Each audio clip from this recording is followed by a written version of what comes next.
Okay, well, we're doing something a little different this weekend, along with my sermon that we're sending out.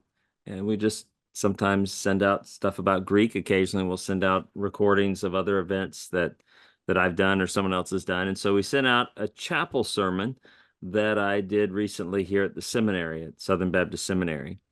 And I thought it would be interesting to bring in my friend.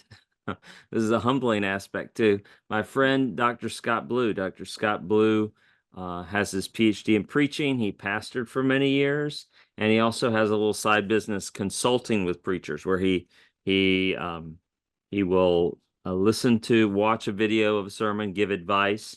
And so I'm humbling myself to receive some of that in condensed form today. And also, one of the reasons I want to do this is to advertise him and his very helpful advice. He's always improved my preaching. He's been very helpful and a good friend for now for 30 years. His email is preacherheal, Heel, like he's a Tar Heel fan, unfortunately, preacherheal@gmail.com. I should also mention Dr. Blue was in a diving accident as a teenager, is in a wheelchair now. And so he's someone who understands suffering in this life and waiting for the return of Christ. So, Dr. Blue, thank you for being here with us. Thank you, Rob. And here, I'll turn my back. Should I take off my coat and turn my back towards you so you can whip me? All right, let's improve everybody by critiquing me. Well, I always enjoy listening to your sermons. Whenever or you have in the past, whenever you've preached in chapel, or even when you were preaching at your church in the past, you've asked me to look to evaluate your sermon. So I always get a blessing from doing it. I actually thought that your chapel sermon was good, and right You off the sound bat. surprised. No, just No, kidding. no, no, I'm not I'm surprised. Now, see, teasing. I set you up. Yeah, I set you up saying it was good. That I'm always blessed. But one of the things that struck me from the beginning is that you and I normally are proponents of expository sermons, and you acknowledged that in your sermon that this was more of a topical sermon, and so this was really a solid example of a good topical sermon on a needed topic. That was right off the bat what struck me, a needed topic that was done in a topical fashion, with also text that you wouldn't necessarily expect, with the issue of work. Now, if you're going to evaluate strengths and weaknesses and suggestions, as I do with the other sermons that I get a chance to deal with in consulting with other preachers and pastors. Your sermons are always solid in my opinion.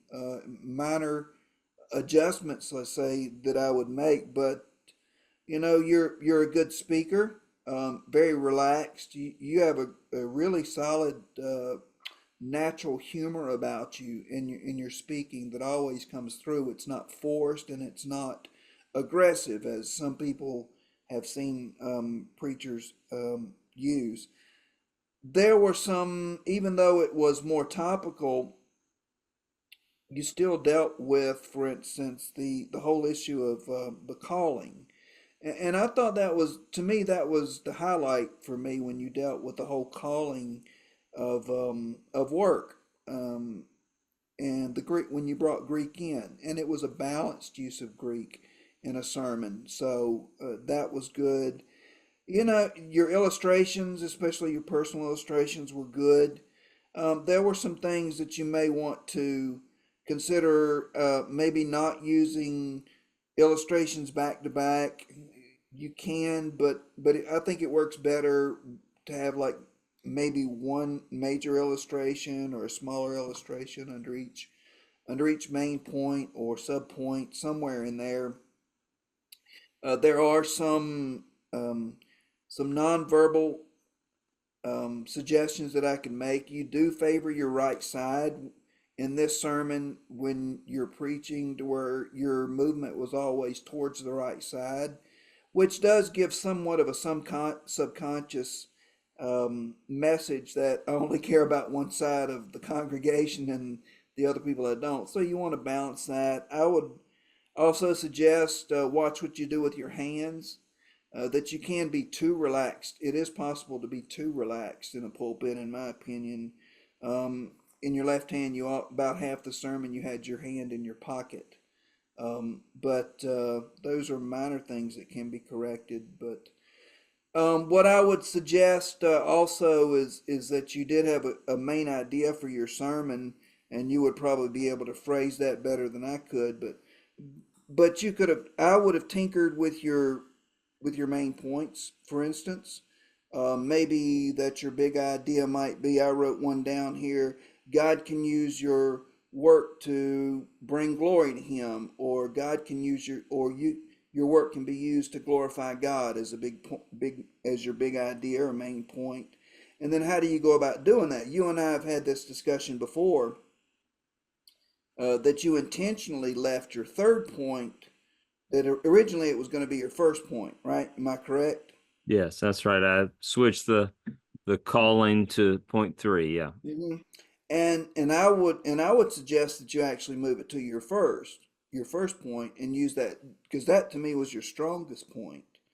And especially for knowing your audience, your context, being seminary students who may like, man, why am I, sweeping floors, and I'm here, with God's calling to go into the pastorate.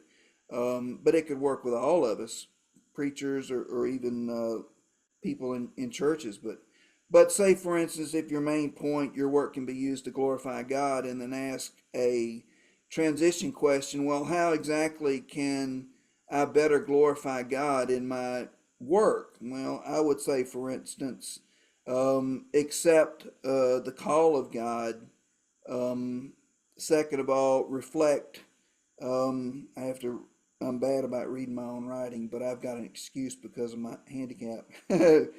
So your first point could be, accept the call of God. Second of all, reflect the image of God. Oh, reflect the Mm. call of God in your work. Number Yeah. two, reflect the image of God in your work, and then finally show the love of God through your work. I, Or I like that suggestion. I like wording the points more directly as application, less words, real. I think that's a very good suggestion. and Yeah. and and what I they're about there's balance to it as well, and they are somewhat more memorable, and easier to write. For instance, if somebody's taking notes in your sermon. But I really do. If there's anything else I wanted to, your conclusion could have been tighter. But one thing I do want to bring out is that of all the sermons that I've listened to recently, that your conclusion, one part of your conclusion was the best that I've heard, and that is how to give somebody a very practical concluding challenge of what to do with your message. Very specific. And when you brought out, you know, and it's not like in the next week or next month, or, do this as you're progressing. Yours was very specific. Okay, so when you're eating lunch today, those people around the table, ask them what their job is, about their work, and how that can be used to put into practice what they heard through this sermon.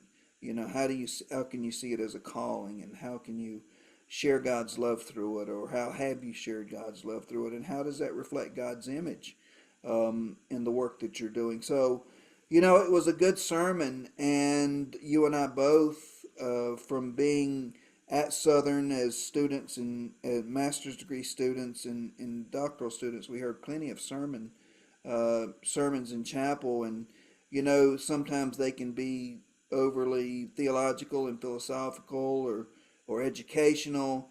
But the ones that really stuck out to me were the ones that were very practical, that you could put into practice in your life, and yours was definitely one of those. So I was blessed by it, and thank God for not only your teaching ministry, but also your preaching ministry. I could listen to you weekly.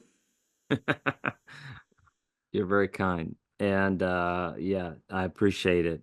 And just for those who are watching, this is shorter than Dr. Blue normally does with consulting, but just we realize want to keep it a little tighter, give people a little sense for the skills that he has and the benefit it is. He has in the past when he's given me feedback on sermons, I have taken it to heart, and it's always been right on. And God's gifted you in that way, Scott. And though I know you have physical limitations that prevent you from preaching now, like you did for many years, you continue to be a mentor to many people and a mentor to me. So I really appreciate it. I want to. You mentioned taking notes, and I have to show this. We're sending this out with the video link. One of my students is artistic, and during the sermon, this is what these were her notes. Isn't this amazing? She took these notes, visualizing it, drawing all this stuff. Her name is Annalie Neely. And if you're on Instagram, she's at Black Swan Creatives, and she does that kind of thing for weddings and stuff. She'll go in and it's called live event painting. So she's really fast at drawing and visualizing. And she's in my beginning Greek class, and she's a good Greek student. She just did very well. I think I can just say that. I don't be non-specific. She did very well. Students who did well on their first midterm got a free Greek New Testament. And so she was one of those students. And yeah. So, and also is the daughter of an old friend. I don't know if you probably didn't know Dustin Neely, but it's Dustin Neely's daughter. So, thanks, Scott, for being here. And if people are interested in your consulting, Preacher Heal, one word, HEEL, like a Tar Heel, Preacher Heal at gmail.com. Thanks, bro.